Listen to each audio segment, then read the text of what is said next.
Welcome back, everybody. Going into the second half of this week's episode of Nebula Jazz. Rex, meet Rex. So you hear, I think we do the like Saturday morning cartoon rewind of a couple of seconds, right? Where it's like you hanging there being like, please don't eat me, and the big head. And then the creature, which I'll just say, audience, imagine it as a big feathery alien purple Tyrannosaurus Rex, and then embellish however you like.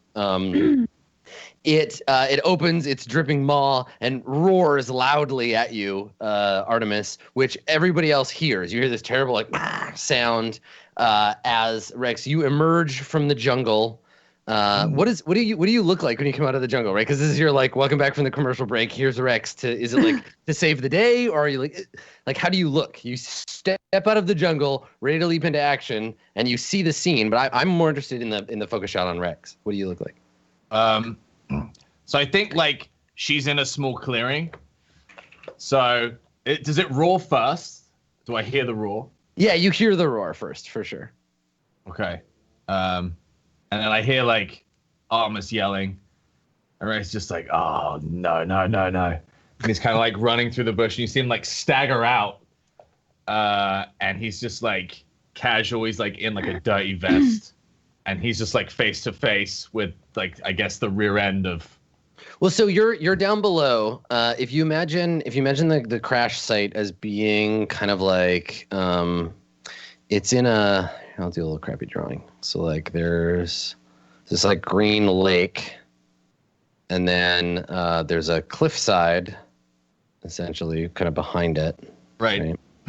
And the ship is sort of crashed here in the partway in the lake.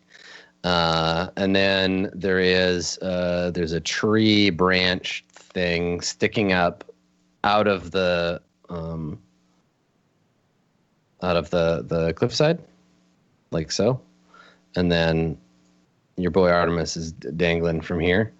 So you have come into this scene. So is the T-Rex above, just looking? Yeah. Down? So you've come in this way, and old T-Rex is up here looking down, kind of like leaning over, hungry for a snack. Cool. So okay. You come around the corner and you see that. You see Artemis there, and then right behind you, Leviatha runs up, and she's covered in blood. She's got kind of like she's got that stupid thing that happens in sci-fi movies or whatever, where she has her like midriff of her outfit torn off because that's where she got hurt, right? So she has just her outfit from the ribs up, and then her pants. Classic. She's holding a spear, and her hair is all big, and she comes up behind you and like looks up and kind of like is startled. And then what do you do? Rex he's kind of like, oh, all right, kid.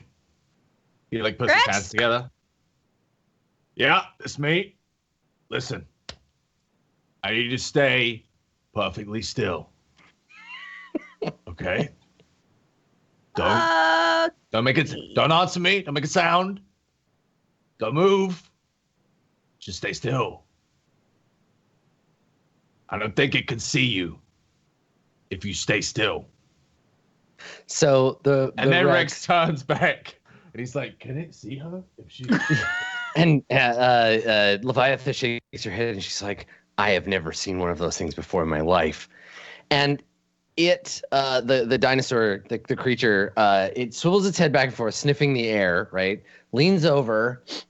Like sniffs at Artemis, sniffs at because it can just barely reach the edge of your cloak, and so it's like sniffs at that, and then it like takes a breath, and it seems to like focus, and you hear a series of popping sounds as many of the smaller eyes along the front of its snout pop out of its head, little wings pop out of them, and this cluster of about a dozen of these sort of football-shaped winged eyeballs start floating down around you.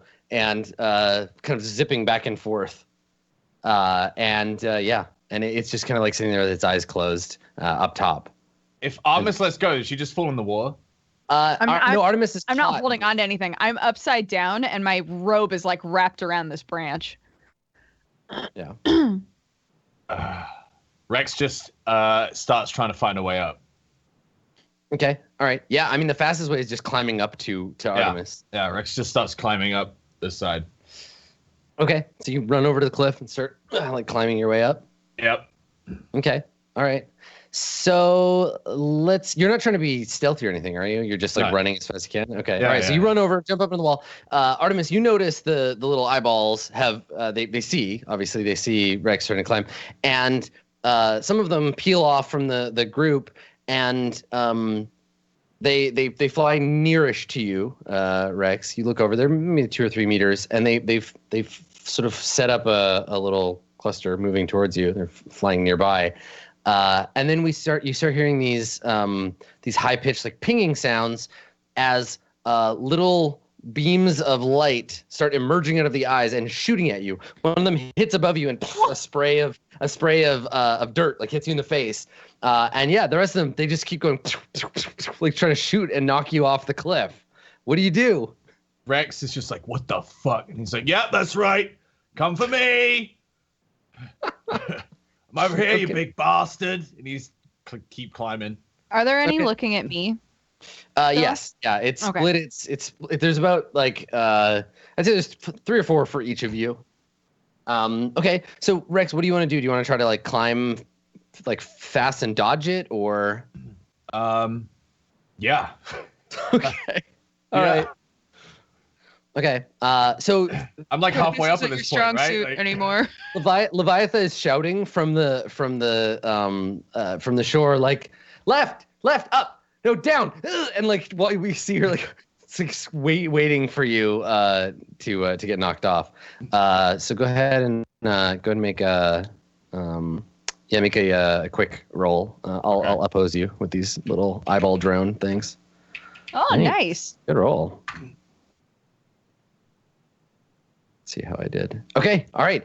So you start to climb up, and you manage to avoid getting blasted by these little eye blasters, and you get up to where Artemis is, and the cloud of them has kind of swarmed back to you and are floating around, watching what you're doing for a second before returning up to the snout of this dinosaur creature.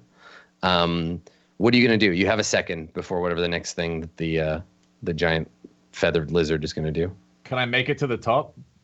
Do you want to climb all the way up to the top? You're at Artemis now.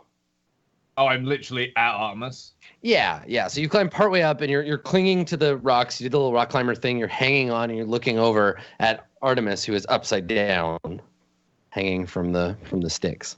Okay. And if I break the stick, she's just going into that She'll lake? fall into the lake. Yeah. Okay. I just try and break the stick, I guess.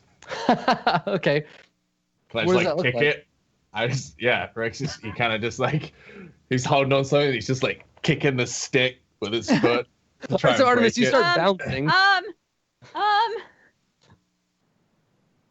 Okay, all right. What if it's not deep enough? What if I die? What if this? I don't know about this plan, Rex. It's a better way to go than getting eaten.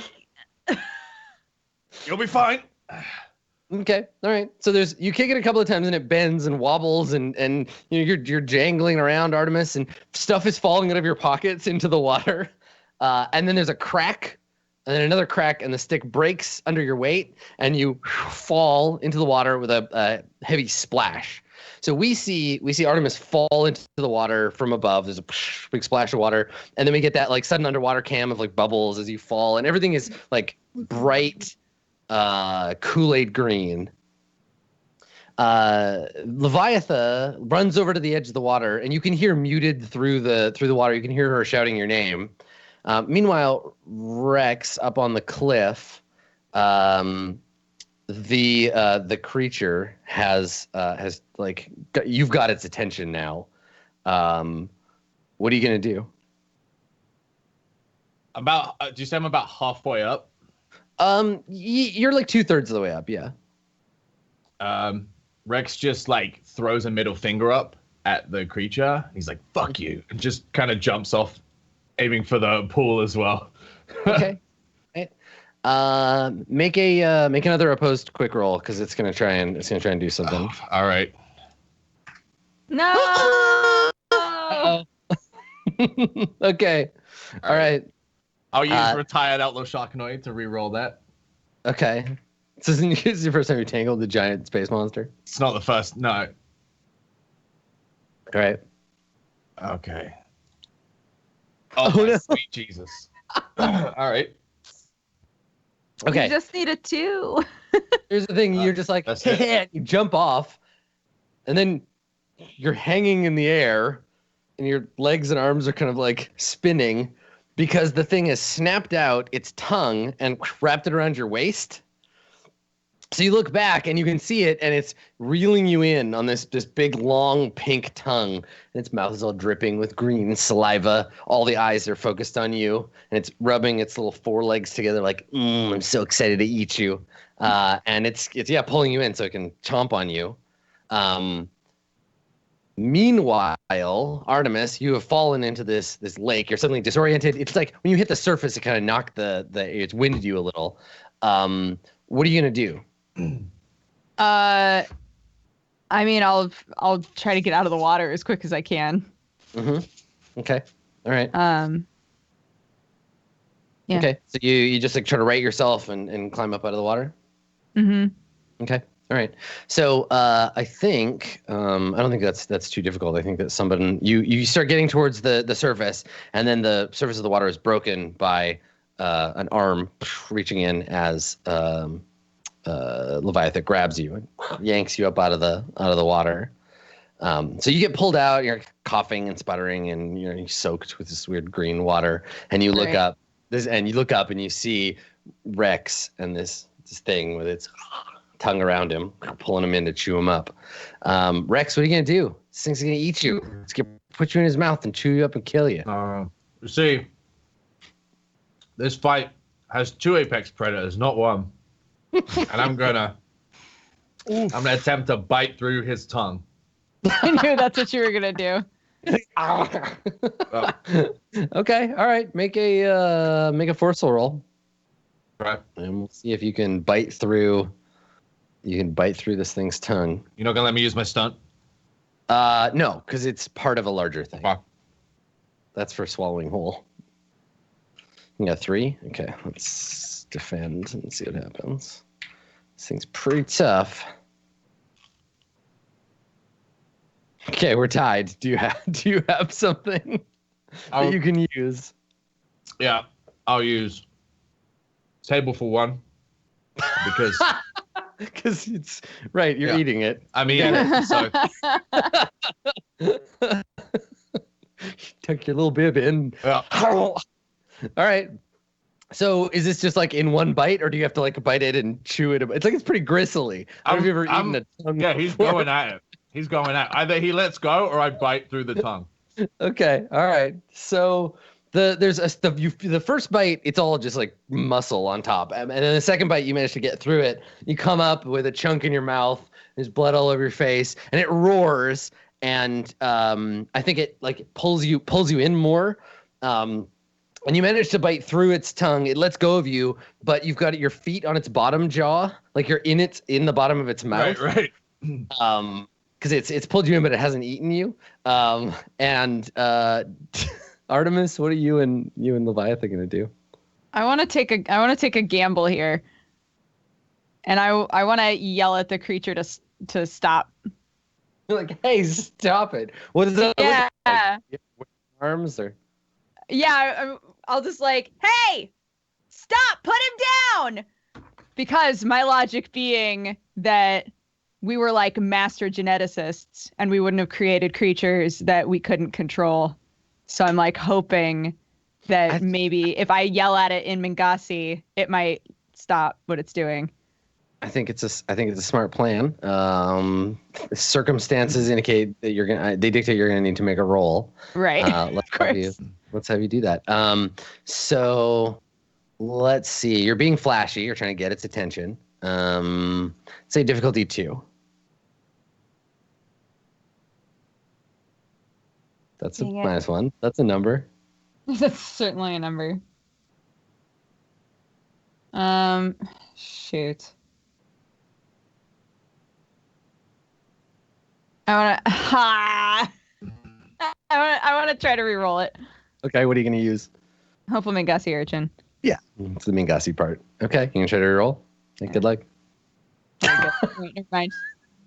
So here's the thing, it's not your fault. Here's what happens. So you're like waving, you're like, hey, over here, and you're about to shout to get its attention, and the semi-transparent gelatinous creature that you dragged up out of the lake with you that uses its opportunity to go whoop over your head, and you hear Leviathan shriek suddenly. And then you're seeing the whole world through this kind of like you're in a Jello mold, and we see, like it was on your back when you climbed up out of the lake, and now it's like just glorped over your head, and now you're starting to suffocate. So while all of these lakeside follies are going on, Basil and Luna, or Luna and Luna, I guess, what are? It's like male Luna. I mean, it's like male version. She basically is like... Okay, so here's the question. So when you rebuilt Basil, who you know to be like a sex robot, right? Like he's an object of desire. Did you rebuild him to be like the hottest thing you could think of, and it ended up just being you? No, I rebuilt him to be the hot... I mean, yes. But a male version of me. A male version So of me. Luna's thought process here was, I can fix him. I can make him sexy. What's the sexiest thing I can think of? Me, but a dude. Pretty much. Nice. So Nice. He's basically what I would like to. This is what I actually pitched: a male blood elf, like that version of me. Of course. So. Good. Now I can go recruit some mercenaries. So what are the two of you doing? Dare I ask? Well, I walk past Basil, and I don't know if he says anything.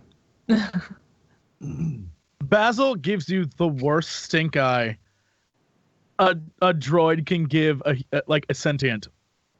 Just but like not Luna, pleased. it's like it's kind of hot though. Like it's kind of hard to like. Yeah. I look at him and I'm like, It actually looks like you're me. like doing a sexy pout. I know it does. I'm like, don't do that. Okay? Don't. You shouldn't do that. It's a good thing that Luna's got so much elf-esteem. All right, so Good one. Nope. Nope. I'm fired. So Basil is obviously not happy about this transformation. You can hear that there's stuff going on outside. I'm like, come on, you have to get over it sometime. We should go help them. Besides, you look better now. I mean, you look different. That's good. You'll probably get more customers if that's what you want. Basil gets up and just like sassy walks out, not even dealing with it. Just like, how dare you? Yeah. I pick up I don't care bear and I follow him and I'm like, I don't understand why you're so upset, but okay. So I follow him out to the scene of where all the noise is coming from. Okay. All right. So you're gonna run off to the scene. All right. Yeah. Rex, you are in the mouth of this creature who's trying to chew you up. What would you like to do? I'm assuming I want to just try and prevent his jaw from closing. Yeah. I'm just opposing this with force, right?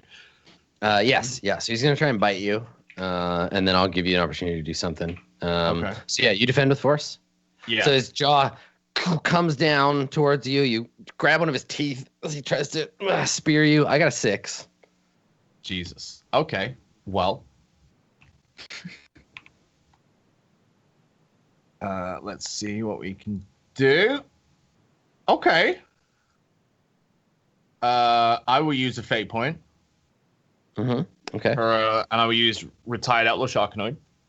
This is some outlaw Sharkanoid business. This is just old man combat instincts from 100 years of living on the edge.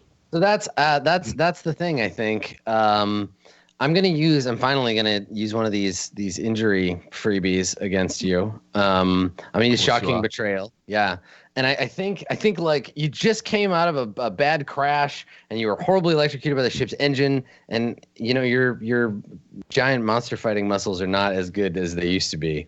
So I'm at 8 and you are at 6. What are you gonna do with that extra 2?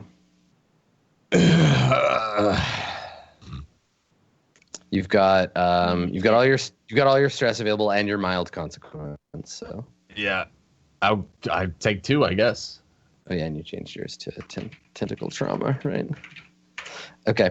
All right. Cool. Yeah, you can go ahead and just mark your 2 stress, and yeah, I think it like jams its mouth down over you, and you're like in its mouth, and maybe it's like pinned your arm so you can see its arm sticking out, or you can see Rex's arm sticking out. Well, you can't, Artemis, because you're covered in clear goop.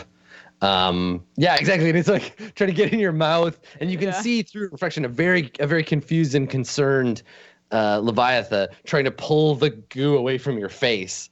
What are you gonna do? Me? Yeah.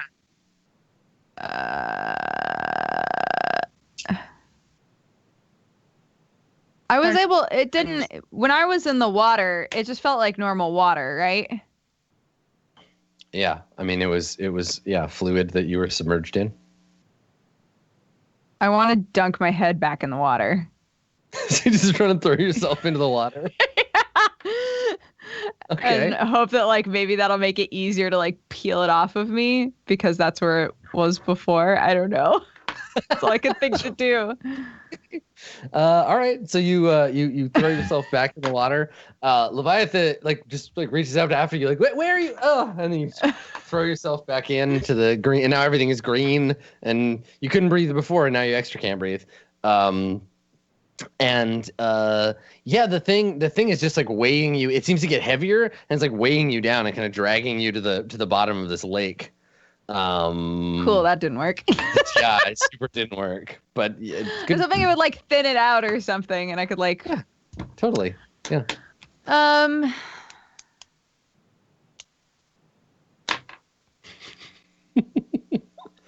I mean, all of my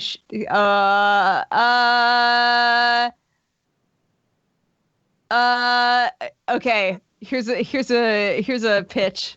Uh-huh. You said all of my stuff fell out of my pockets when I was upside down. Totally. Yeah. You got shook upside down. All your stuff fell in the lake. Yeah. So I want to say I find one of my knives. One of my knives is in the water, and I want to like try to just like stab the goo. Completely makes sense. So you're floating around. This goo is like congealing around you, and you see stuck between a couple of rocks or whatever near the edge of the water where you fell in. You can see one of your knives. So you want to try to reach out and grab it. Yeah, and then I want to try to like Okay. cut it or stab it or something. Do something. Make it let you go. Okay. Yeah. All right. Let's have you just make an attack. I think this is probably clever. Maybe. What do you think?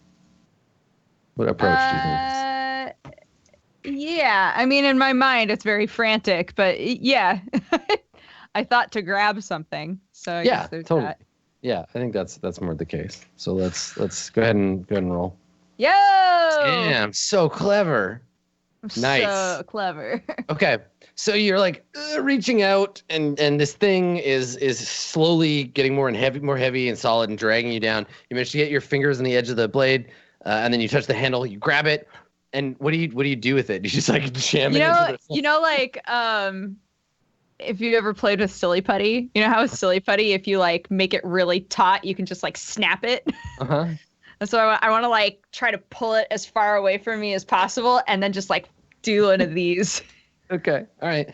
Yeah. So you slice through it, and in slow motion, it like sprays these little like tapioca bubbly things from the inside of it out into the water as you cut yourself free, and you're still flailing a little bit, but you've cut the thing open and it's like bleeding out in the water basically, and so you can start to swim to the surface. Yeah, I want to do that. When Luna and Basil arrive, which is now, the only person that's out here is Leviathan, and she's staring into the water.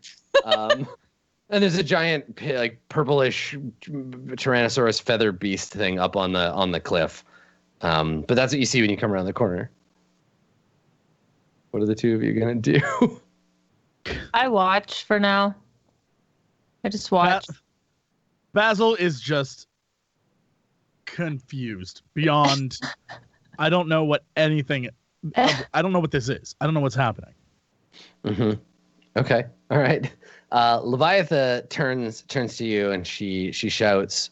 She's like, "That thing ate Rex, and Artemis is in the water, and she's just kind of like looking like she doesn't know what to do." Basil looks over at Luna and is like, "I think we should go down and help them." And she looks at you and she's like, "Who the hell is that?" As he says that, I'm like I didn't expect this of you. And I'm like, perhaps you're right. I mean, they are right out of here, right?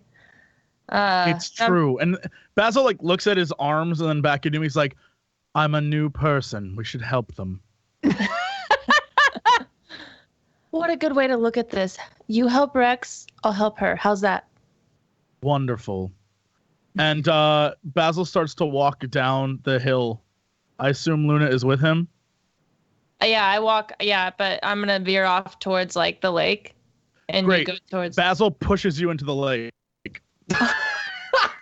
She just like shove with one hand. Awesome.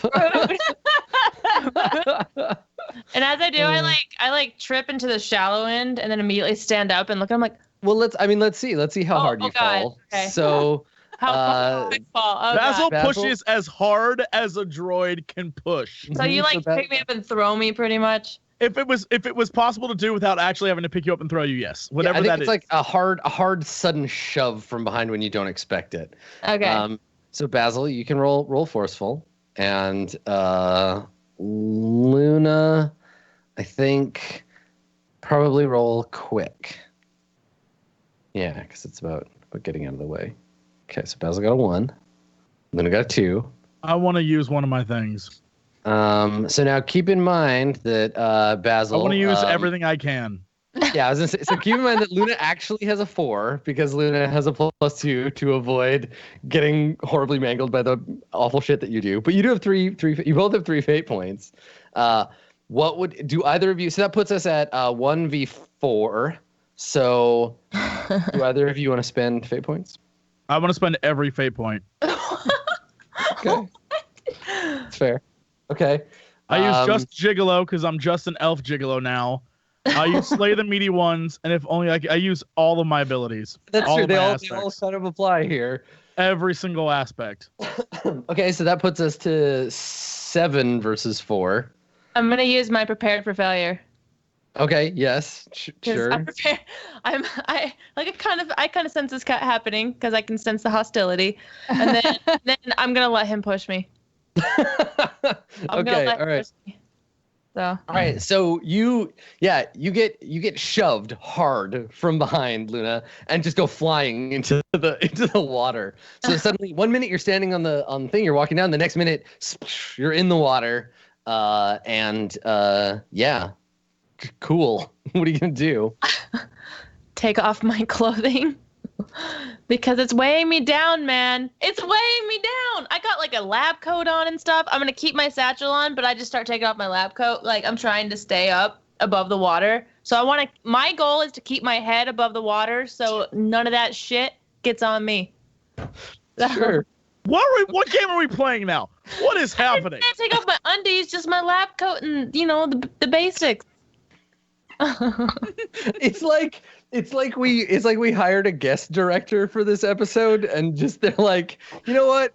We gotta sex up the show, all right? Have you ever seen those does that scenes, like though? Cindy does that Little Crawford. Mermaid pop out of the water and then slowly and everyone like pauses and is like, what the fuck? And then it pans back and it's widescreen. Wait, okay, and how she's far like, into the water am I? I was imagining like I'm really far in the water and You it's are, dragging me yes. down. So have you ever seen those scenes where they're wearing like shoes and full clothing and I'm like, how are they swimming? Yeah, Like, yeah. Listen, I'm not arguing. If you want your character to disrobe, that's completely acceptable. You can I do that. basically want to make myself as lightweight as possible, as fast as possible, so that way I can stay afloat and not be dragged under. Yeah, that's fine. You justify it however you want. It's not so. Okay. Meanwhile, upstairs, Rex, you are in the mouth of the beast. What are you gonna do? I gotta make him open his mouth. What? Yeah.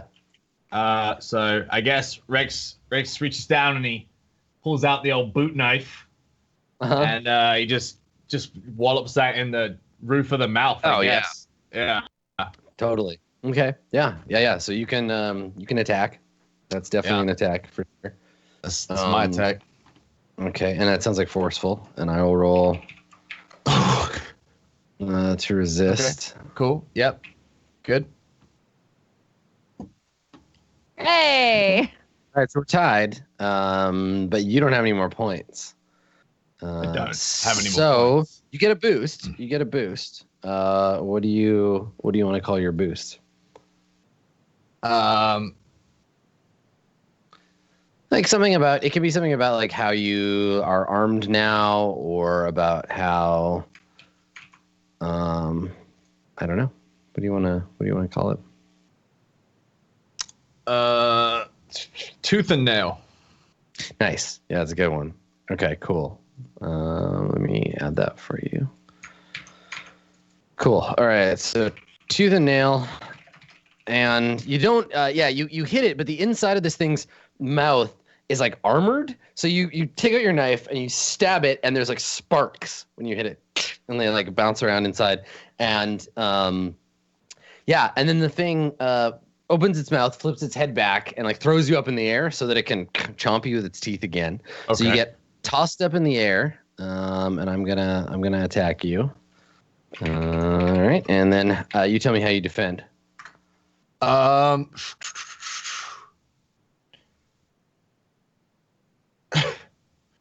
gonna say Rex just throws out a starfish to try and touch the top and bottom of the jaw and not fall inside.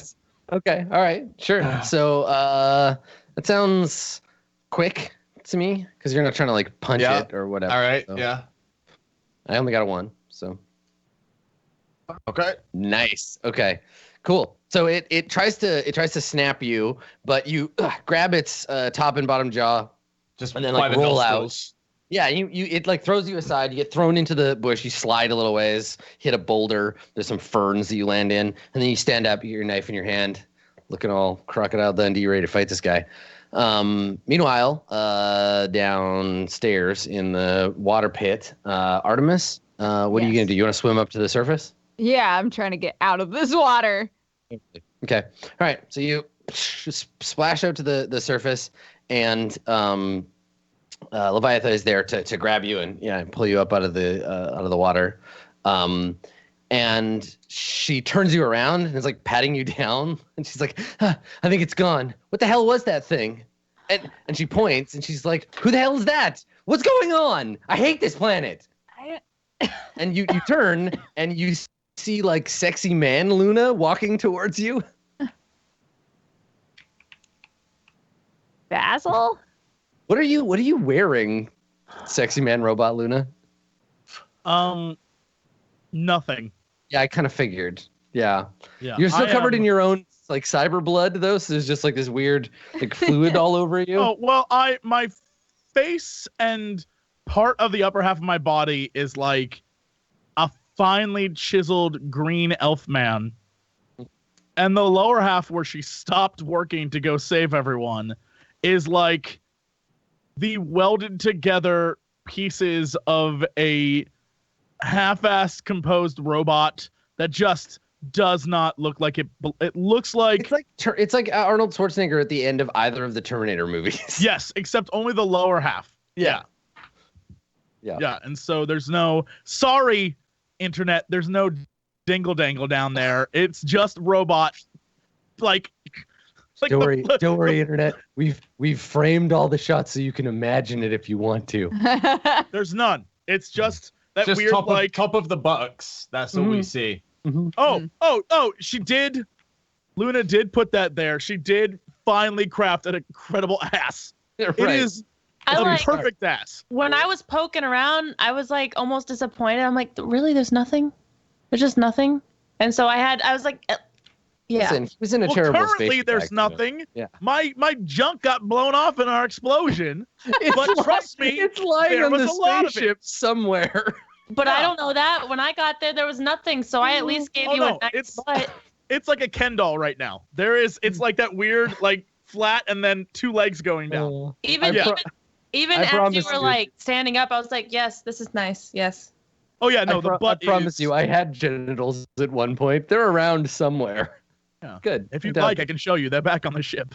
Okay, No. so you come striding down the ship towards the 2 of them, and I think that you see Leviatha step in front of Artemis and like point the spear at you. And Artemis, she like stands in front of you and like kind of pushes you behind her.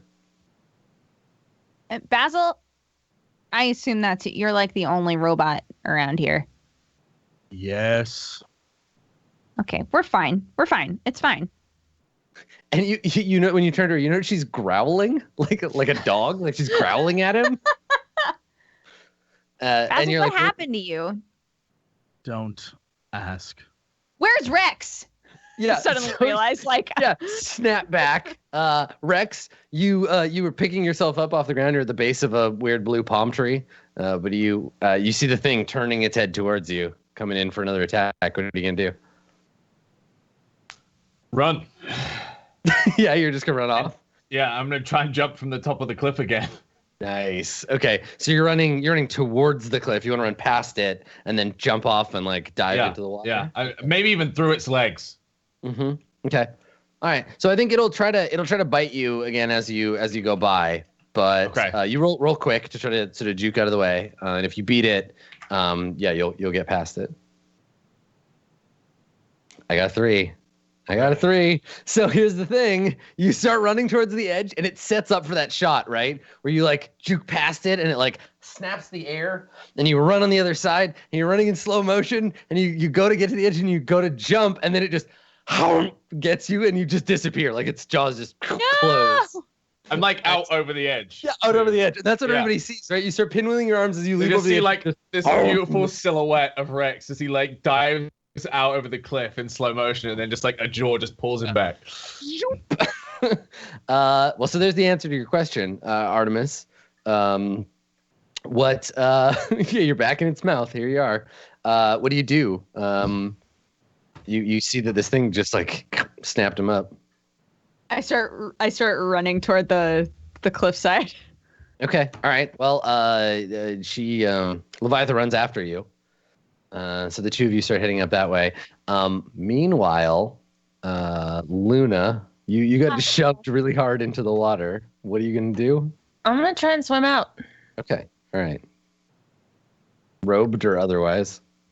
No, No. disrobed. Disrobed. I get to Weren't you describe. following along?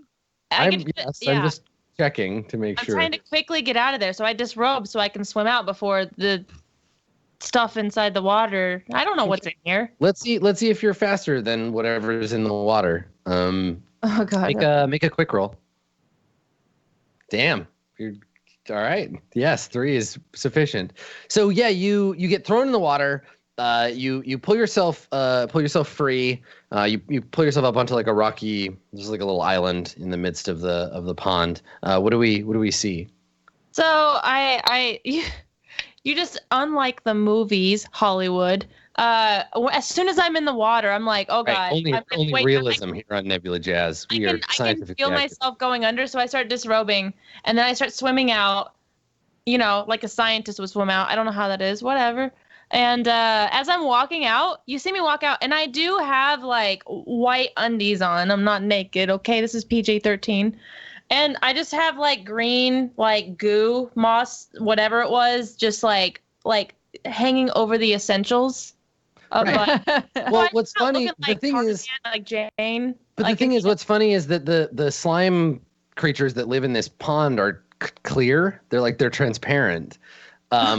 So you look like blurred, right? There's part of you that are just like, it just looks, yeah, it Like looks like censored. blurred You look right at the censored. boobs and the butt and everything. So it's like, oh, censor it for the audience. that's so good. Yeah, it's actually a way funnier goof. So you pull yourself out of the water, and yeah, there's still these like bits of slime creature on you, but they're see-through, but they're like transparent and kind of goopy, so we can't see anything.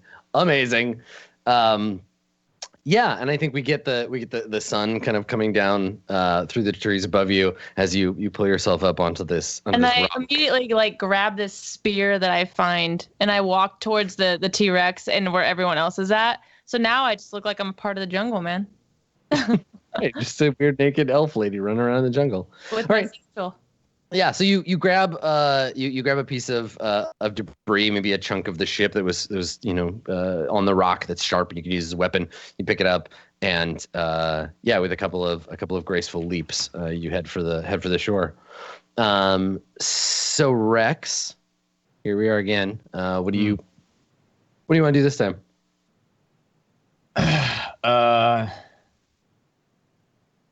Am I like completely inside his mouth at this point?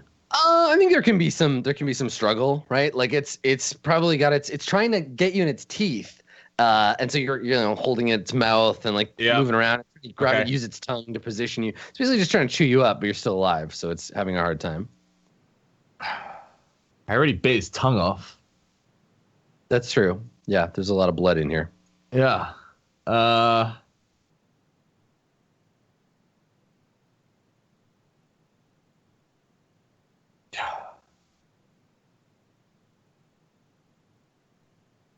And let him eat me. Yeah, she's like, yeah. Okay, all right. Just like, oh fuck it, and I just. Yeah, I think he's big enough. He's big enough to try to swallow you whole. Sure. Yeah. So I think that Artemis, you and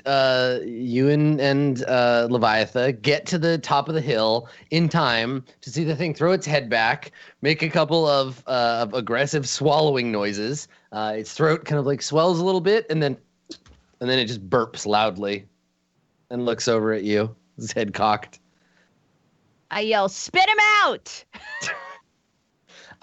It roars at you. And yeah, you get like bits of, I guess, blood because its tongue is cut. Right. And yeah, it roars angrily at you. And Leviatha again kind of like throws herself in front of you with the spear out.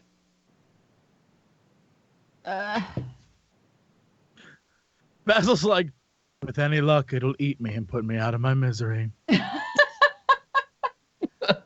So Leviatha says to you, Artemis, we got to do something. I need him. Can you break open its stomach or something? She turns around. She turns around and she says to you, as the thing is like snarling, and drooling, and she's like, hit me. She's like, just hit me in the face. Just trust me. Okay, I like slap her as hard as I can. Yeah, so she like, kind of like she looks at you and she looks kind of disappointed. She's like, harder again. I'm not. Oh, God. Come on. Like, try to do it again. All right, roll forceful. Okay.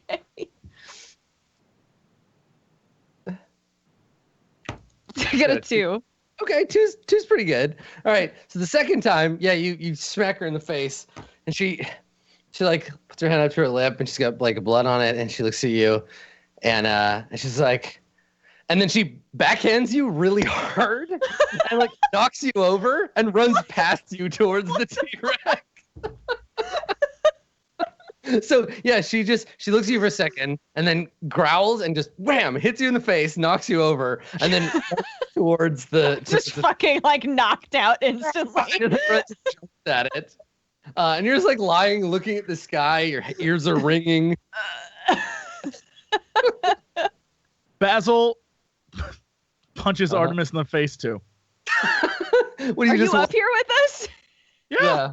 Right there. Basil punches you in the face and looks down and is like, I assume it's a thing we're doing. Just got like bruises already starting to form. Yeah. Awesome. Please don't hit me anymore. Stop. So Rex, you hear muted shouting as you are pulled down the esophagus of this creature. Now the inside of it, its throat and its stomach are all lined with these little serrated like barbs, and so they're like cutting at your face and your clothes and like pulling you down into its stomach. And then it immediately, like, its stomach muscles start like squeezing you and trying to like crush you, and the acid is almost certainly on the way. You can't really, like, you're taking up its whole stomach. It's kind of like being in the womb, like you're all mushed up and it's all fluid and hot and you can't breathe. What are you gonna do? I'm gonna try and cut my way out. Right, time for Big Rex to give birth to Little Rex. Yeah. Okay. Make a forceful roll. All right. Okay, let's see. Why do I roll so bad all the time? I have a 3 in forceful, and I get a 2, or a 1, or a 0. Hey, you got it though. Okay. So here's the thing. Leviathan comes running over. We see her running towards it. We cut to you all smushed up inside this thing, getting your knife ready. And then there's a tearing sound, right? We hear this ripping, and then there's the wet, like dumping a bucket of stuff on a floor noise. And Rex, you pour out of its guts, and you're lying on the ground, and Leviathan is pointing her spear at you as the thing falls over and dies. You look up through all the viscera, and she's pointing a spear at you, and she looks all crazy. You've seen a look like this before. And yeah, she's got it pointed at you, and she's just like breathing hard. Rex is also breathing hard at this point, and he kind of just like meekly tries to like smack the tip of the spear away as he's like lying on his back, just like coughing and spluttering, trying to get back up onto his feet, like rolls onto his front. He's just like covered in slime. He stinks really bad. Yeah, you're covered in bile. Yeah. And I think that's when Luna runs up. So Luna, I run up so fast. I'm just kidding. I like walk up like a warrior, but I'm not. The scene as it stands is Artemis lying in the fetal position in the grass, Basil standing looking down at her, and then Leviatha pointing her spear at Rex, who is covered in like stomach acid and goo. And then there's this dying monster lying outside, kind of kicking its feet and like slowly dying horribly of a nasty stomach wound. And then you run up with your goo bikini. What do you do or say? I go straight to the dying monster and I study it.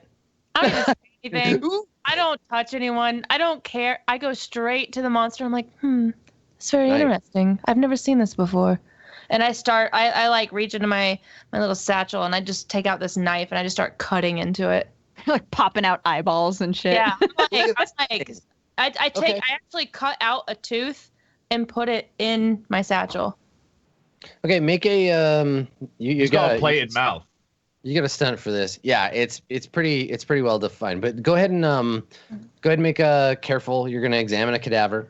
Okay. Did I examine it? You got a 5, right? Yeah. Okay, cool. So I will give you one of its aspects. All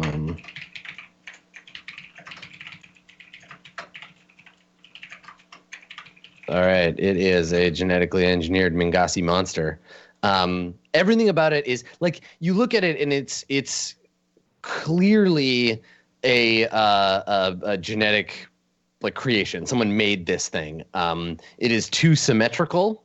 It's like exactly the same on both sides. All of its teeth are a uniform size, right? They go down in size from the sharpest ones to the ones in the back in a very specific mathematical progression. Its scales are all exactly the same size and shape.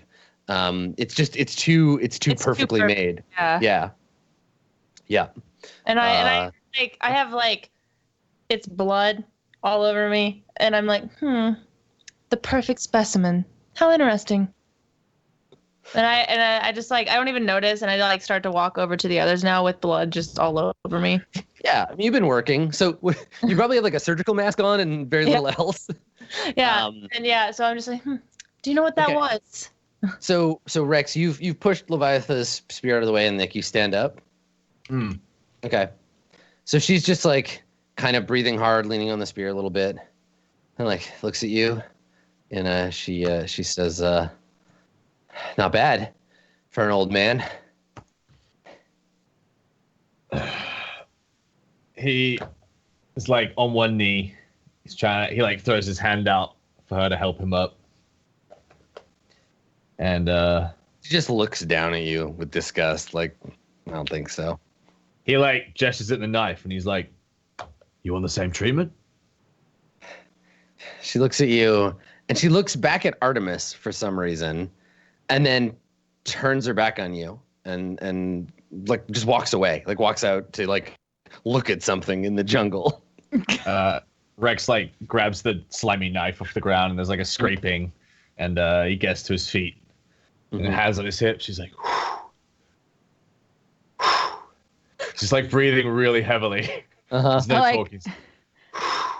I've gotten up at this point. I walk over. I'm like, "Are you okay?" You're like, My cheeks are all like swollen. He just nods and he's, where the fuck are we? And is this where I come in? Sure, you're all in the same vicinity. So, Well, as I walk in, and I'm like wiping some of the blood off. I don't know how I'm wiping it off. I have a rag of some sort, and it's already too bloody to leaf. wipe off all the blood. it's a big yeah. leaf. I have a giant leaf that I'm like, just like, yeah, it's very interesting, this place. That thing that you just fought, did you know it's perfect? Everything's perfect about it. Really? Tell me more about. Doesn't seem too perfect to me. As he's. Points at the carcass. Well, actually, the perfect specimen is usually dead. That's how you study them, right? Perfect teeth, perfect symmetry. Yeah, I think that we are dealing with something that was genetically engineered and not naturally birthed. So what? You're saying this is some kind of nature reserve for the freak show of the Mengasi? Is that what you're trying to tell me? I mean, I wouldn't be surprised, would you? How's the shit? Oh, it's not. You look at it and it's like, this is the comic beat of, you look at it like, how's the ship? You look over it and it just goes and like sinks a little ways into the lake. Yeah. Well, I would say it's less than perfect. So perhaps we should work our way inwards and hopefully we don't encounter any more of this. Is everybody okay? I look at Artemis. There's Care Bear cheeks. You could always use the serum that I gave you, right? I mean, it worked on her, and I point to Leviatha. That's okay.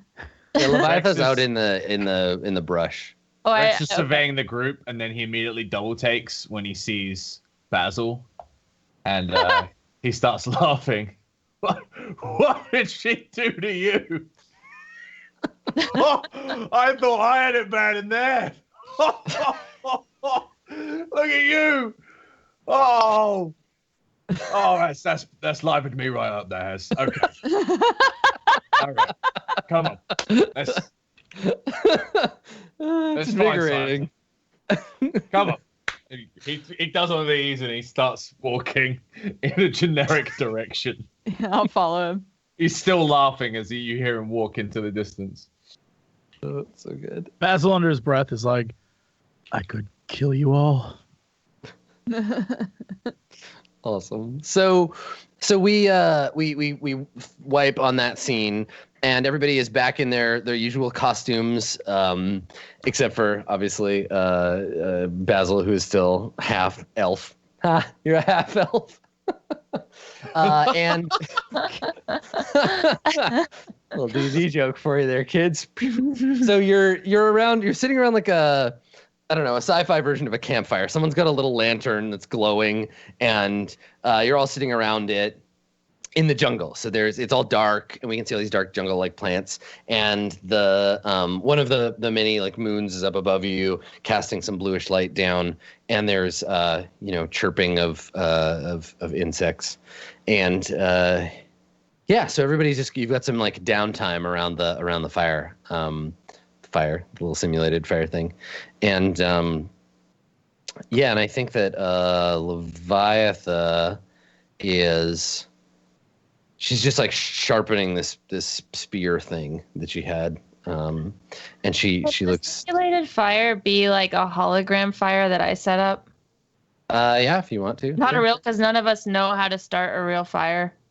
Yeah, I mean, I assume that it would be like something you salvaged from the ship, maybe like a landing kit or whatever, and it's got. Oh, okay. like a light source or whatever of it. And yeah, I think it does create like a little hologram of a fire. Yeah, And it like it's a loops the hologram. same kind of crackling noise. Yeah, and it even like emits heat of sorts, Yeah. but it's from the actual like hologram. Yeah, So- yeah, I like it. Yeah, Luke's little space heater from Dagobah, exactly.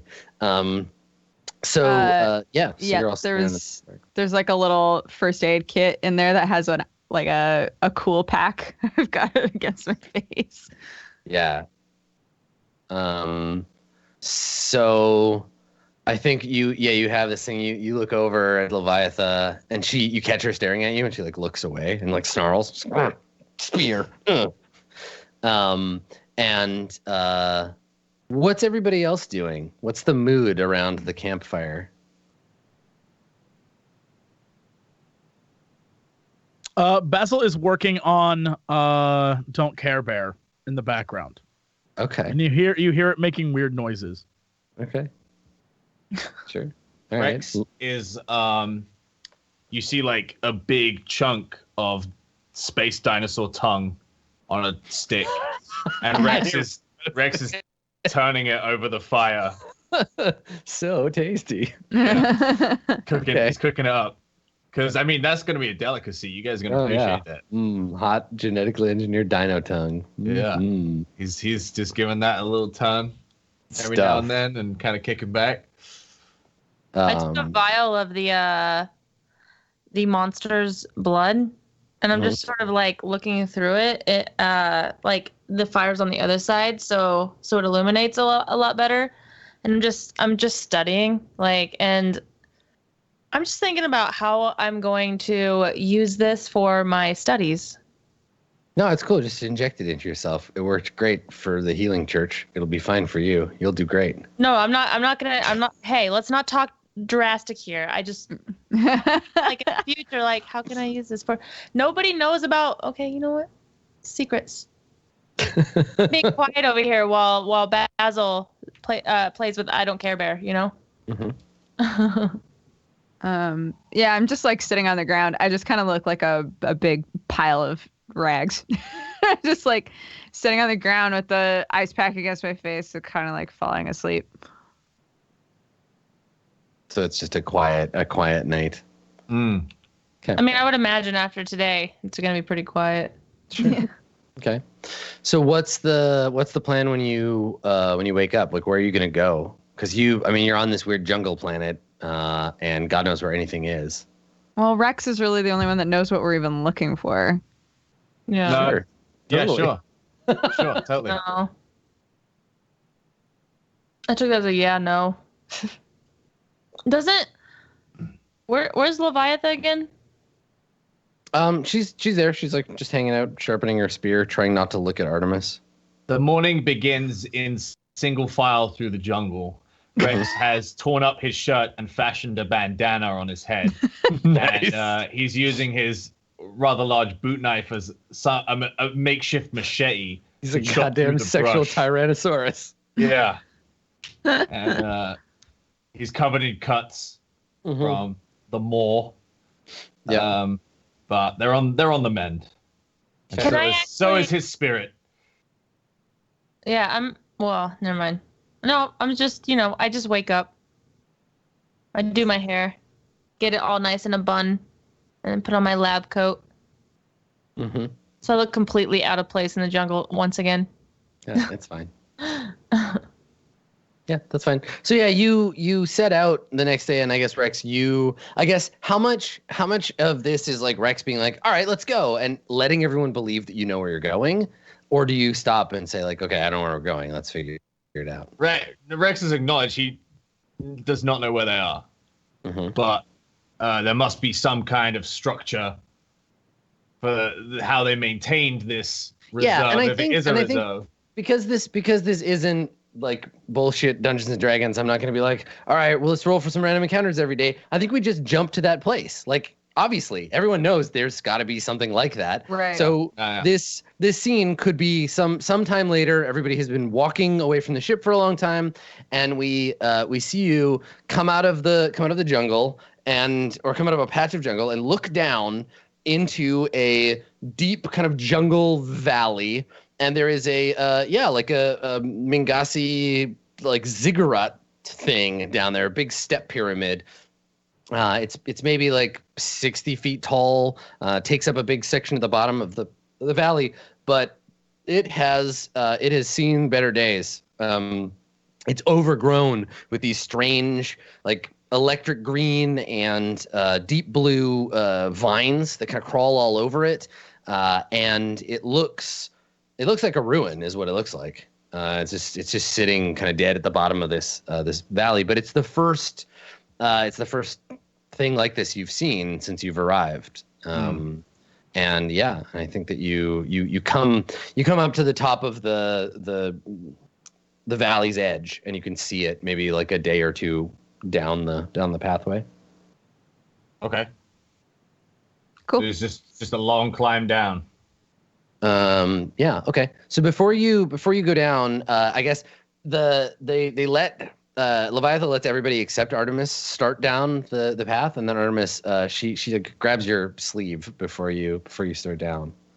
And she looks really like nervous, like she wants to say something, but she's like she's been quiet for days and just like hasn't talked to you. You keep catching her looking at you, and she's finally just like grabs you like suddenly before you go down the hill. What? And she's like, just the thing about when never mind. Like she storms past you and starts going down the hill. Okay, sure. Cool. Good talk. I'll like follow her. You're right. Okay. All right. So you head down that way.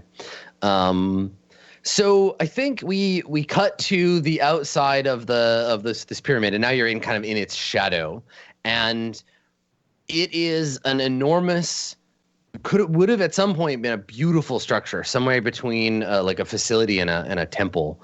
The outside of it is these kind of like 45-degree walls and then flat tops, and then that staggers up to the top. There appears to be like a square arched doorway out front, and when you approach, as you get closer, there are hologram generators that try to activate. You can see them panels under the jungle dirt glow and flicker and then turn off.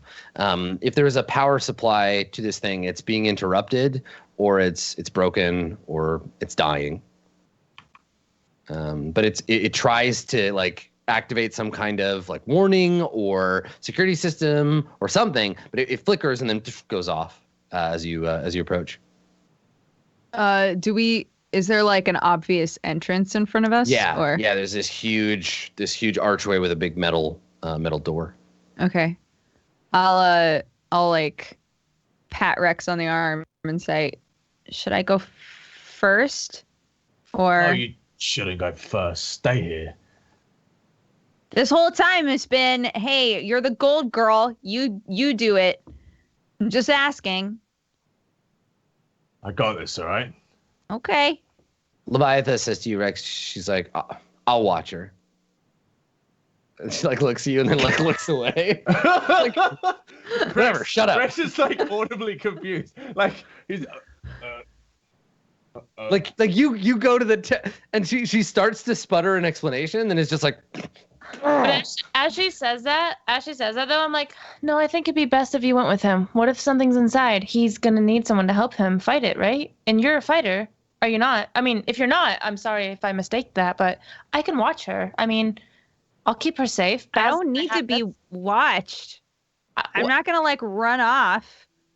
I mean, I'm just saying what they're saying. You know, if you know what I mean. Hey, just go with it, okay? Rex looks to his left, and during this entire debacle, Basil has just come with him. They're already 30 feet away. You just dragged Basil off. Yeah. Okay, so the two of you are heading out there while the other three are still kind of a little ways away. Okay, all right. So the two of you approach the edge of the temple, and as you do, there is I think you get closer. There's a something tries to activate in the archway above you. You see a panel kind of like slide open and reveal a row of crystal like lattices, some kind of crystal like matrix, and it crackles to life for just a second, giving off this it's very like Mingasi technology blue kind of glow, and then flickering out and going off. You heard the first notes of some kind of like horn music that started to play and then crackled out and went off. And ahead of you is just this huge 10-foot tall, 10-foot wide square door that is currently shut and covered in scratches. And there's all these vines kind of wrapped around the bottom of it. Adam, can I compel? Yeah, you've got fate points, sure. Who would you like to compel to do what? Artemis, the Golden Shadow, to sneak off while I'm sitting here talking to Leviatha and getting her attention. She just sneaks off and follows them. Right. Yes. I would I'll love take to that. compel her to go with them. I'll take that. That's a perfect compel. So you and you and Leviatha are arguing. So you're like, well, unless you're not a warrior. And she's like, I'm a warrior. I'll show you how much of a warrior is. I will strangle you to death with both And I'm hands, like, motherfucker. I don't know. Business. You don't seem like much. I had to save you earlier. Yeah, and so she's shouting at you, and she's just like, the two of you are like, she's yelling at you, and you're like, I'm just saying, and that gives Artemis the opportunity to slip away. Okay. All right. Peace out. Cool. So Rex and Basil approach the archway that leads into the Mingasi base. What are you gonna do? Rex just starts like tugging at the vines, like ripping them off, and he's like, "Any ideas?" Well, vines and the like aren't my specialty. You're the one who dragged me here. Well, I was hoping that the door was. No, I don't know anything about doors. Funny. You could do a walking into one, because what she did to you, I can't stop. It's just haunting. It's haunting, honestly. All right, come on. Basil- There must be a way around the side. Basil looks at the entranceway and the architecture and tries his hardest to figure out like what any of this is. And Yeah. Okay. do I recognize it? Do I know any of this? Would I know any of this? Roll. Make a roll, and we'll say careful. And if you succeed, I'll give you like an aspect, and we'll talk a little bit about the place. Oh boy, Basil. I don't know this place. Yeah, so here's the thing, right? Is that Basil is like Basil's consciousness is incredibly ancient, right? Like you have this mysterious long robot past. You're from a long time ago, but you're trapped in this pathetic sex bot body that people keep changing to suit their own purposes, and you can't access your true knowledge. If you had a proper computer in your head, maybe you could get at some of that stuff, but you just don't have the processing power to do it, and you keep running into like a bad sector and like not enough RAM available, and 1-800 call Luna. She'll fix you up. Yeah, it's not working out for you. I don't recognize this place. Are you saying that to me? Yes.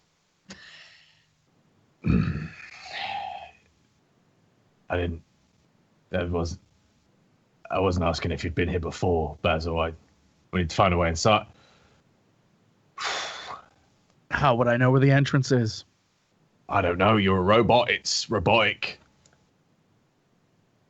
That's there might be a racism. connection. That's not a thing.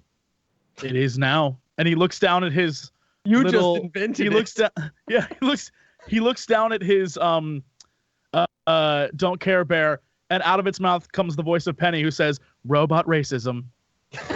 Yes. Yeah, totally. Yeah, she's like, it's true. It's racist. I saw it. I was there. I saw the whole thing. Gross. And Basil looks back and just nods at you. Mm-hmm. What is this? You two. I'm gonna go see if I can figure it out. And he just starts following the edge of the building. And I can see it to Basil the and wall. Penny follow along, but they Okay. keep their distance from the robo-racist. Yeah, terrible. It's okay. He'll learn. It's fine. All right. So, Artemis, what are you gonna do? You see your friends bickering on both sides of the situation, but you are hidden. You're hidden. If they're like walking away from what seems obviously to be the entrance, I think I would probably like slip over to the door and see if I could figure anything out. Okay, sure. Yeah. So it's a pair of big metal doors. They're filthy now because of just dirt and wind, and they've been here forever. And pile of debris, and because there's a bit of like because it's the side of a sloped surface, it cuts in a little ways. So it's gathered dirt and various bits of debris from the wind and stuff. So you have to kind of like clear that and get to the back wall.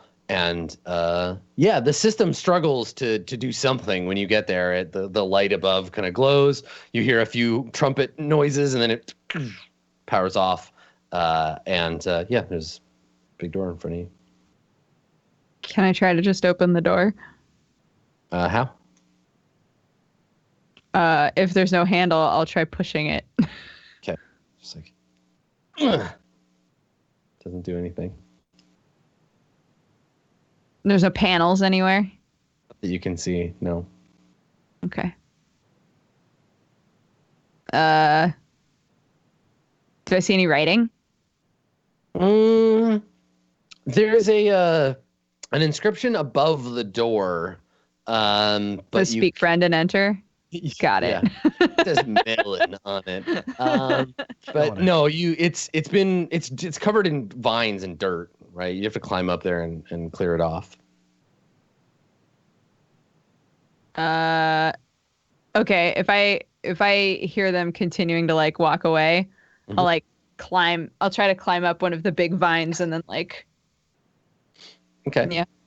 All right. So you clamber up the side, and we cut back to Luna and Leviatha, and Leviatha is saying to Luna, she's like, just give me an excuse, I'll do it, I'll break your fucking neck, come here, and like tries to grab you, not like intention, like not, she's like not actually gonna kill you, but she's just being angry and trying to make you flinch. And in the background we see Artemis like climbing up and do I see her climbing away?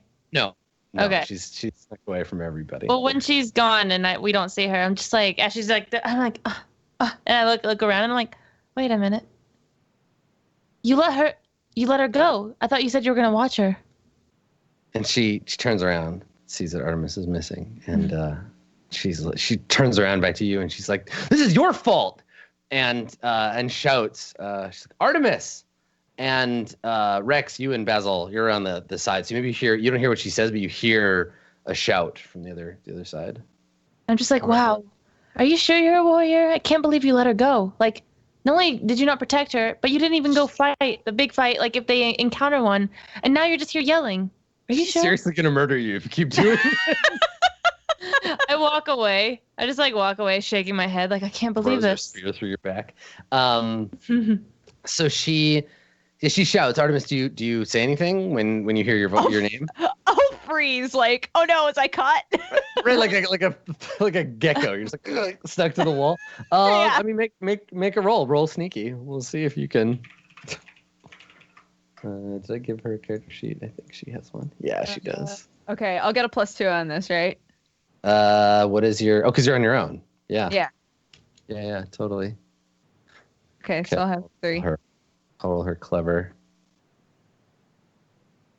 She got a minus. That was her careful. Is that what you wanted? Yeah, sorry, careful. That's what I meant. Yeah. Okay. No, she doesn't see you. She turns around and she's like, Artemis? Can I roll against it too? Yes, you can. Yep. Careful? Yeah, careful for finding hidden. Okay. All right. So you don't get it either because Artemis is a 3. Yeah. Yeah.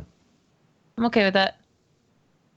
Okay. I walk towards the direction that everybody else in. Like I'm just like smiling. She doesn't see it, but I'm just smiling as I like walk towards where Basil and Rex went. So not that I was intentionally trying to piss this woman off. Bullshit.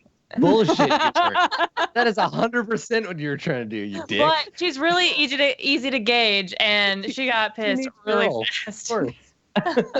Okay, so you head off to meet to find your friends around the other side. Artemis, you can continue climbing, but I think before you do, I think you look down and you get a moment to observe Leviatha when she thinks she's not being observed, and she looks like distraught, like she's not like angry, like, oh, Artemis, where are you? I want to punish you for running off, but she's just like afraid that you've disappeared, and you can see her like getting a little panicky, and she's not sure what to do. Is she? How close is she to me? Like a ways off. Okay. But she's moving around, right? So she could come closer to you. Okay. I'll keep an eye on her. Yeah. Okay. Yeah, I think she's just looking for you. She's like looking around and like shouting your name and kind of panicking a little bit, trying to find you. Okay.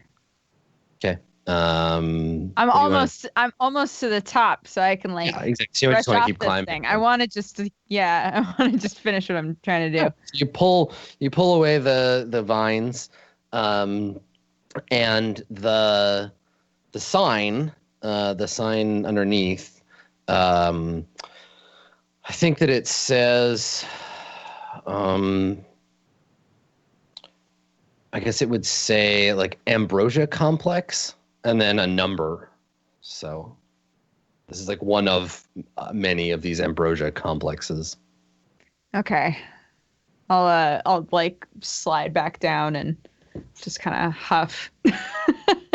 Okay. Do you want to become visible or you want to stay hidden? Yeah, I'm fine with being visible now. Okay. Because I kind of hit a dead end. Yeah, Leviatha sees you, and like all of a sudden, and she's like, "What? Where were you?" And she runs over and she grabs your shoulders, and she was like, "I was so angry. Where you can't just run off." And she just like points at the jungle. She's like, "You're the only thing keeping us safe out here. And if you disappear, we're all dead. Don't you understand that? I hate this planet, and I hate," and she like gestures at the ziggurat. She's like, "I hate the pyramid, and I hate the dinosaurs, and I just want to go home."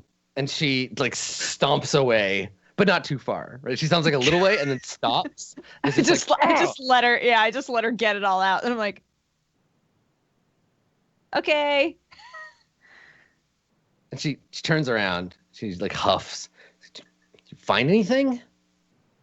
No, I found it says Ambrosia Complex up there, but there's no real. I can't really figure out how to get the door open.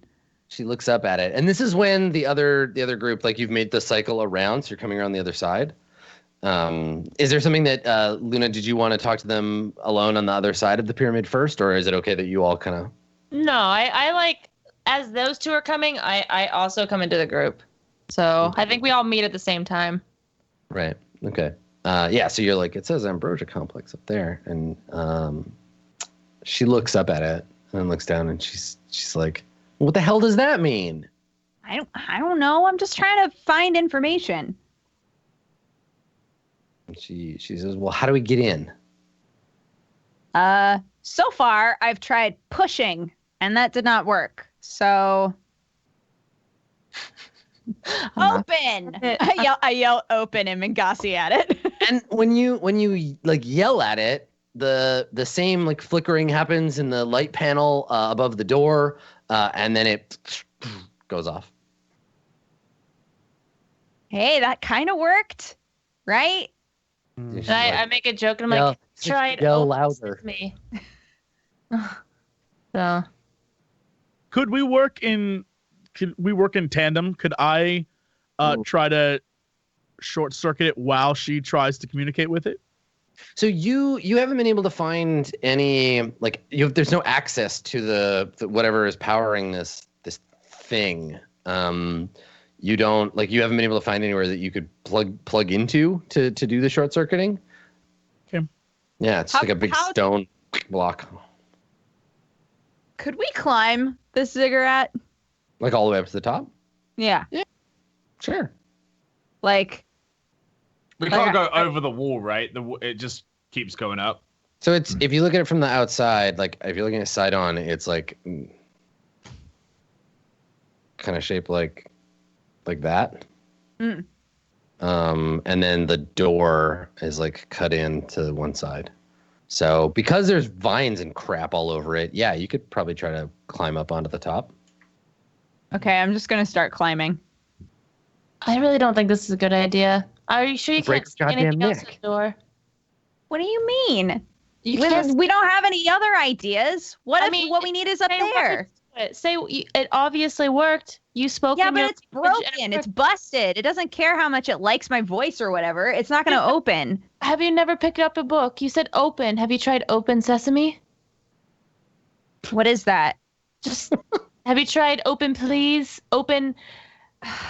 I assume you're climbing Open, while Luna is please. saying this to you. Yeah, I'll like Open, yell back please. to open, please. Whatever. No, because I'm just trying to like not climb. I'm a scientist, and I just know this is the fail right here. Rex just shrugs and he's like, "Kid's got the right idea." Just starts climbing up the vines. I climb on Leviatha's back if she starts climbing. She doesn't. Okay, She just looks up and is just like, oh, then I stay here with her. I'm just like, well, I guess maybe they'll open the door for us. she looks at you and she says, "It would be very wise of you to stop talking. I've had a really bad day. I crashed my ship into some kind of slime lake, and now I'm trapped inside a Mingasi, whatever the hell this is." As she says that, I'm like, oh, right. They don't, the Mingasi don't like you, do they? I have a long list of bad things that have happened to me today, and every time you open your mouth, you climb a little closer to the top. I don't know if you know very many Agarans, but it would feel really, really good for me to crush your head in my hands. I've been fantasizing about it the whole time that we've been talking. I'm thinking about it right now. So just stop. As she does it though, I reach in my satchel and I pull out like this skull. It's the shape of, or the size of my hand, and I give it to her and I'm like, here you go. Go ahead and crush. I'm gonna go climb with them now. And I just like smile and walk. Yeah. She looks at it and she breaks it in her hand. And as you climb up, we just see her like grinning at this like crushed skull in her hands. She's like, huh, kind of worked. Shakes the pieces of skull onto the ground. So I start trying to climb, and you just see me going for like the biggest cracks in the vines and stuff, and just like, and it's so pathetic compared to the other two who are just like majestically climbing this. And so everybody except Leviatha is going to climb up the side. We get the slow climbing montage of everybody like the panning up, and and I think that Push it to the limit. and I think that there's kind of like creatures like birds or like little dinosaur creatures flying around up above you, and you slowly work your way up to the side of the ziggurat, and if I pull yourself up on top, and we get this beautiful view of the blue-green canopy of the jungle. You can see maybe like a group of like long-necked, kind of glowing herbivores off in the distance, eating leaves off of a tree. And when you get up to the top, when you pull yourself up, you can see on the flat top, it's the smallest part, it's flat top of the surface is maybe like, I don't know, 10 meters by 10 meters, so it's still pretty big. There seems to be a crystalline like surface on top, some kind of glass or crystal surface, but it's covered in dirt and vines. What are you gonna do? Can I try to pull some of the vines off? Mm-hmm. Yeah, you just go over to it and like pull away some vines. I'll try. Do my I'll best. help if she, once I finally get up, sweating and gross smelling. Space elves smell bad when they exert themselves. Listen, that's why we're scientists. We don't exert ourselves. We study and we sit back and we don't do any of the hard work. Because we smell You're terrible. winded and weird. Just like smell strange. Okay, all right. So you all get up to the top, and Artemis and Luna start moving the vines. Rex, are you and Basil gonna help, or did Basil? Did you stay down at the bottom? Basil literally has no upper body strength. There's no way I could climb this. It's impossible. Okay. I am alloys and like gears. It wouldn't happen. I'm down at the bottom. All right, so let's cut down to the bottom because I want to have a conversation with you and Leviatha while they're up there doing this.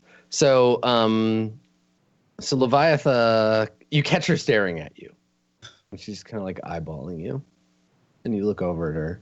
She doesn't make any effort to look away. She just kind of like looks you up and down. What? She's shaking her head. She's just like, I feel bad for you. Well, if you're lucky, you'll get to kill me. She scoffs. She's like, why would I want to do that? Why wouldn't you? Because you're inorganic. There's no fun in it. You don't have a soul for me to snuff out.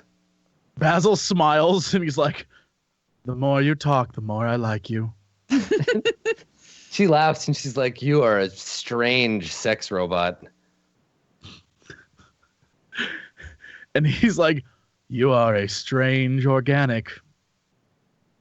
She shakes her head and she says, I don't think so. I think I'm pretty straightforward most of the time. Basil looks down at Penny and he's like, is that so? And he nods and he says, the Agarans are not a complex people. At least that's what I've been told most of my life. We just have a couple of That's why I like them. She says, have you ever met an Agaran before? I've met many Agarans. None up close. She nods. The implication. Yeah, she nods and she's like, so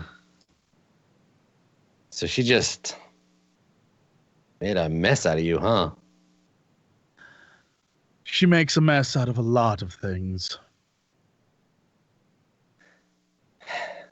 So you and have you known Rex and his friend very long? Some might say too long. What are they like? Basil just like this tends to happen. She looks. What do you mean? This tends to happen. Oh, she's done this often. to you before? Not her. Everyone. She nods. She's like, that sounds... If anybody tried to reconfigure my appearance, I would reconfigure their appearance into a corpse, probably. How come... Are you not, like, allowed to fight back, or... Basil punches her as hard as he can in the arm. Mm-hmm. And when he pulls his hand away, like, his arm, like, the knuckles are all indented. Uh-huh. And his, like, there's, like, broken servos. He's like, this is what I have to work with. She grabs her arm and she's like, ow. I mean, it's not nothing. But she kind of, like, looks at you and just like, I see. Huh. Yeah, we don't use a lot of, artificials for fight stuff. But I've heard, other species, killer robots, that's a thing. Maybe you could get a, upgrade or something. Basil like looks at her, then looks at Penny, then looks at the jungle, and he's like, "When you find one, let me know." She I will. she takes you completely seriously. And Basil looks at her, and he's just like, "I think you will." She says something that, and the way she says it makes you think maybe she's just repeating something someone else told her. But she says, the right to kill those weaker than us is an inalienable right. It's unfair. You can't have that. And Basil just smiles, and he's like, "I dreamed a dream." Right, and then we pan up slowly. So meanwhile, upstairs, you're all pulling the vines away. So yeah, underneath there is a network of what look like transparent panels over top of some kind of semi-reflective crystalline like disc structures that are laid out all over the ceiling of this thing, and they've been covered by the plants. There's an access panel off to one side, and it looks like some kind of little like kangaroo rat kind of creatures have made a nest in it in the panel. There's a bunch of cables that have been like chewed through, and they've got this little nest of like rubber strips that they've made, and so they're in this little nest like hissing at you when you discover them. Okay, this might be the problem. Yeah. I'll try to like lean down to touch the wires. Okay, yeah, so you lean in, and there are these little like fluffy kind of balls with like long like rat tails for balance, little front paws and like bigger back legs, big round ears. They're covered in a yellowish fur, and when you reach in to be like, one of them hisses at you, and these like big like cobra fangs kind of snap down, and it sprays like venom in your face. Yeah, roll quick. Goodness gracious. Okay, so you're fast enough to turn your head, and it just kind of like splatters on your shoulder, and the little snake rat thing just is hissing at you. There's a couple of like smaller ones in there too. Okay. There are angry things in there that spit poison. Is that the biggest one? Yeah, it appears to be the largest one. Yes. I'm gonna eat it. Okay, what does that look like? I think it hisses at Artemis and like spits at her, and then Rex just like roars at the snake and then grabs it and just like eats it. Yeah. In front of the other snakes. You can pretty much do it in one bite, right? So you just like jam it in your mouth. The others look at you for a beat and then scatter. Like they just bounce off. And yeah, there's just this tangled mess of cables, and it's pretty ruined, but you might be able to repair it. Okay. Somebody with some kind of like mechanical acumen, take a look at it. Luna, What? do you know any? Do you know any mechanical stuff? Hey, I've worked on a ship all my life, all right? Okay, sorry. I just Stand back figured. there. Okay. Wait, weren't you the one that was supposed to fix the ship and we ended up here, crashing? Rex has a vicious flashback that makes him physically stagger. And then he acts tough, and he's like, I mean, I can do it, but if you want to take a look first, you know, happy to delegate. I didn't mean to come off that way, so I hope that. By all means, you know, everyone wants to chip in. I get it. Just know I could have done it. So crack on. Okay, yeah, I believe you. I really do. And I walk up and I pull out like a little like set of like little dooley gigs to, I don't know what I honestly. Space tools. Yeah, Yes, dually gigs. But at the same, no, they're dually gigs. They're actually like that's their branding. Dually gigs. Right. Yeah, they sponsored a Tiddlywinks tournament recently. And I tried to take a look at this. I'm terrified. Okay, it's a careful roll. What do you want to do? You want to just try to fix it? Repair the damage? Actually, I don't know if this is too long, but I would like to just check it out to see if I can fix it. Like if this is something within my scope of knowledge. Because I feel like I'm just gonna make this. I don't. No, I think you're fictionally positioned to be the kind of character who could fix this. Okay. So you could just jump straight to fixing it. But if you want to use it, do a different thing first to like set yourself up with an advantage, you might be able to do that.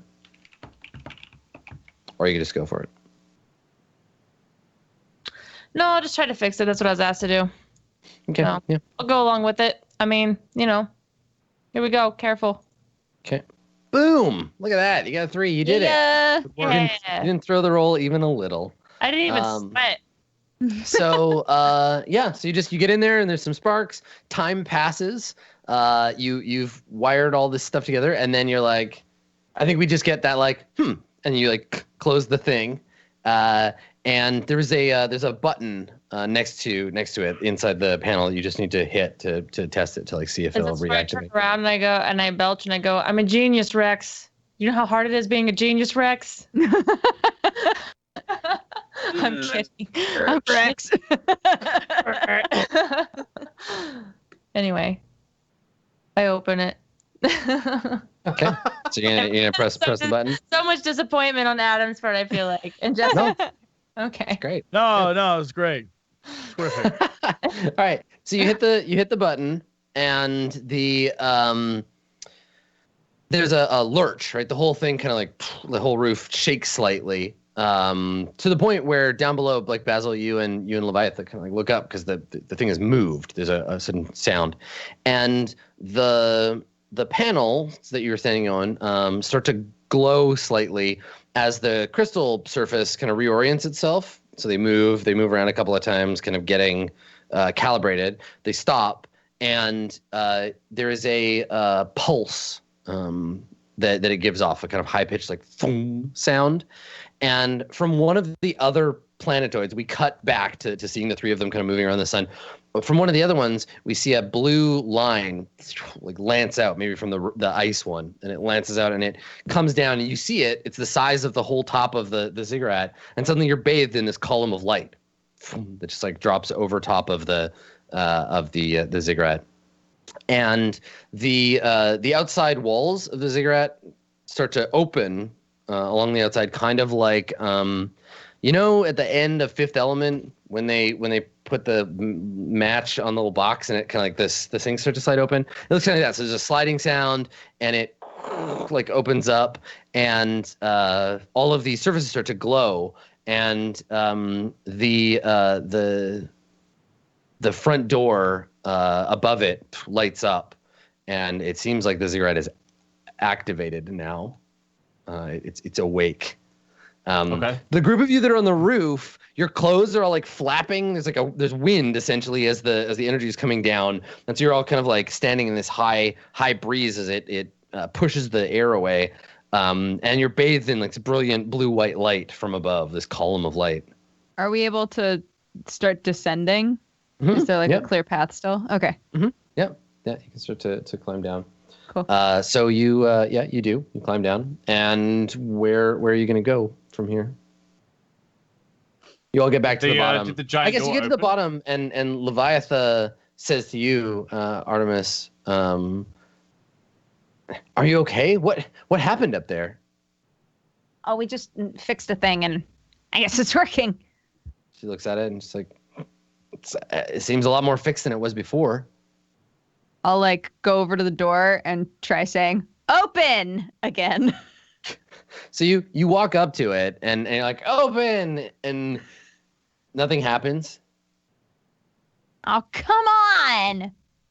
And yeah, maybe you like turn around to your friends, right? You're like, and then you remember that panel that I was talking about above the door? Yeah. I think it it's lit up now, and a sheet of light kind of like scans down over you and then back up.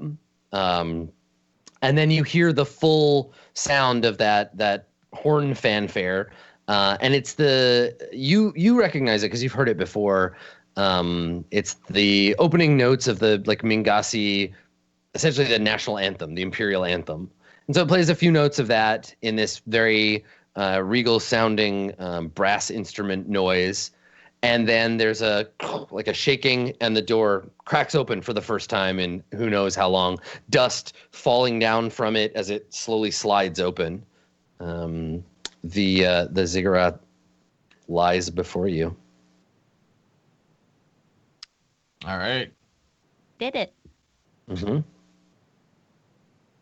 After you, I say to Rex. Is it pitch black in there, or is it lit? It is black from where you're standing, but it's also very bright out here. Okay, cool. All right. Yeah, Rex just kind of leads the way. No. Hold on, Rex. Before you go. And I reach into my satchel This and is a pivotal moment here, Luna. What do you want? I need you to be careful. Okay, listen. I'm clearly the brains. I open the door and I hand him this pen, and it's just like this pen, and out of it comes a little holograph fire. So it's like he's holding not a pitchfork, a torch. It's very fitting for the ziggurat. So take this hollow torch. yeah, I give him this hollow torch. I'm like, you're gonna need some light. It's very dark in there. Unless you can see in the dark, and that's something I don't know about your species yet. Man, you know who would have loved this place. You don't know about my species. Oh, would you like to tell me more then? Rex takes the torch and walks off towards the doorway. I'll follow him. I mean, are you sure? I'm all ears. I could listen all day. And I just like walk in with them. Okay. So walking into the ziggurat, I think the torch becomes unnecessary because as you walk, the place is lighting up around you. So you're walking down what at first when you first see it from outside appears to be a plain black stone corridor. The floor and the walls and the ceiling are all the same black stone, and it seems just to go straight ahead. And as you step into it, the holograms that are active under the projectors under the walls activate, and it seems like you're stepping out into a big hologram. So it's projecting all around you, and in Mingasi, a voice turns on, and essentially the vibe here is like ancient Mingasi Imperium museum gift shop. In the sense that as you walk, you're getting a kind of guided tour. Someone is speaking in Mingasi, and the holograms are displaying things. And at first, it displays a single planet as you walk in. And in Mingasi, it says, the Mingasi Imperium began with but a single planet, Mingas 1, and you see it like this like little blue planet appear, and it sweeps past you, and there's like a soundtrack playing, and so as you walk through, it says the Mingasi urge to explore began early, and it shows like some weird kind of gold-skinned. They're like Mingasi actors, obviously, but they're dressed like in a tribal outfit, and they push a boat out into the water and like sail away, and they're like waving to their kids to like sail out into the ocean, and then it says within only a few million years the Imperium had spread from one end of the galaxy to the other, and it's like shows all the planets and the golden like spread of the Imperium, and it shows various scenes from the history of the Imperium. It shows like the meeting of the Slin, and it shows like a bunch of lizard men and like a Mingasi diplomat like shaking their hand. And again, it's lizard men, but it's like they're wearing like Godzilla, like rubber suits. Basically, it's like Mingasi actors in rubber suits, like shaking hands with them. And then it shows a bunch of other worlds and how they like spread out and all the glories of the Imperium, and it says it says talks about science basically after it gives you the intro, and it says that the Imperium has always believed in the advancement of science, not only for the Mingasi but for the good of all those who dwell within the Imperium. And it shows some Mingasi scientists like pouring stuff in beakers. I'm like, oh man, their form is all wrong. What are they doing? Are they sure they were scientists? I'm like commentating on the whole thing, like. Yeah.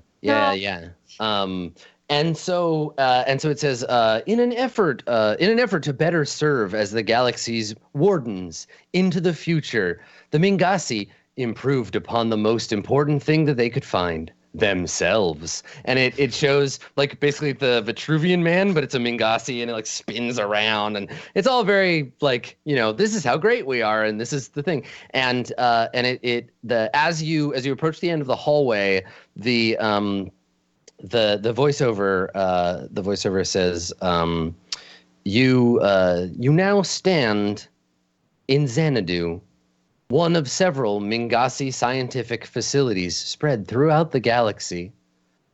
And then it says, as a Mingasi visitor, you are entitled to access the archives. Please browse at your leisure. And in front of you, you find you've walked out of this black hallway into a room with a semicircular, sort of a C-shaped console, and then these like huge screens that are down. They're turned off, but they're not dusty. This place is sealed. So the screens that are off, and then all of this stone, basically like an onyx platform, like all the way around you. But it's all kind of deactivated except for a single blue glowing kind of hollow button in the middle. Okay. I go straight to the console, and I bring out my flash drive.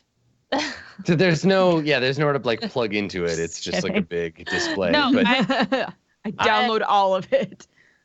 you can't download the internet. Come on now. I want to get on. I want to find out some stuff. You know what I'm saying? So are these just genetic archives, or are these like everything? Hard to say. All right. Well, it's all turned off now. Artemis, you can read this, right? I'm gonna need you to get on this computer and understand how to. Well, hold on, Rex. What did you need this for? Yeah, Rex. What did you need this for? I need to know. We see in the background of the scene, like she hasn't walked up or anything, but we can see Leviatha, and she just has this like angry sneer on her face. She's like holding her spear and like glaring. Rex kind of, he like sees her in the corner of his eye, and he continues anyway, and he says, the sickness that wiped out the Mangasi. I need more information about it. And then he looks at her one more time, and then back to the group. How to cure it. And that's why you're here, Doc. So get looking. Yeah, and that's why you're here, right, Artemis? You can understand this, right? And I point like do I have to roll to activate a button? That it's just like a hologram button, so you just have to touch it. But I touch it. Okay. I touch it so hard. I'm so ready. All right. So you press the button, and the a glowing hologram screen appears just in front of you, and it's got like a symbol that flashes red that isn't like it's in no uncertain terms. It's an icon that means like there's a problem, something is wrong, there's an error, and underneath it the error message says genetic sample mismatch, access denied. I grab Artemis. I mean, you can't read it, but Artemis can. Oh, okay. It's in Mingasi, right? My bad. Oh, it's okay. But yeah, you press the button, and like, it's like blam. It like obviously something happens. Yeah. A big red cross appears. Yeah, big X. Okay, I'll walk over and I'm like about to hit the button. I hit her hand onto the button, by the way. Like if she's about to hit, I'm like, no, you go. Yeah. Okay. Do you want to resist? No. I mean, Just Okay. give you that extra push, you know. Well, I mean, this is the thing. Like, if you had like, I think it's reasonable for this to be Artemis's like kind of moment. If you had something you want to do before Luna does that, I would love to hear what it is. I just wanted to turn around to Rex and say, just the sickness. You don't know anything else about it that I What do you should be mean? looking for? What do you mean? I don't know. I just was just curious if you had any other information that I could work with. It was a weapon. What Should be kind of weapon? documented. They didn't disappear overnight. They were probably trying to find a cure. Okay. Who she looks like she's like on the verge of being kind of upset, and hits the button to start like typing in like what she would want, basically. Okay. So you press your hand to the panel and it glows around your hand. And even when you take your hand away, there's like a faint kind of luminescence on your skin. And the machine, and so the voice that it's using it's speaking in Mingasi, but since the audience gets subtitles, assume that all the characters can understand more or less what's being said, because the audience can. I have a question for you, and if you don't have an answer or you want to think about it, Artemis, we can wait, and you can tell me next time. But so the machine, all of their technology is very genetically sensitive, and Artemis, whether she knows it or not, carries a specific like gene seed. Essentially, she's part of a bloodline of Mingasi, like a caste. What caste is Artemis? Or is Artemis part of like a warrior caste, an assassin caste, a diplomat, a scientist? Like what if you had been born and raised in Mingasi society, what would she have grown up to be?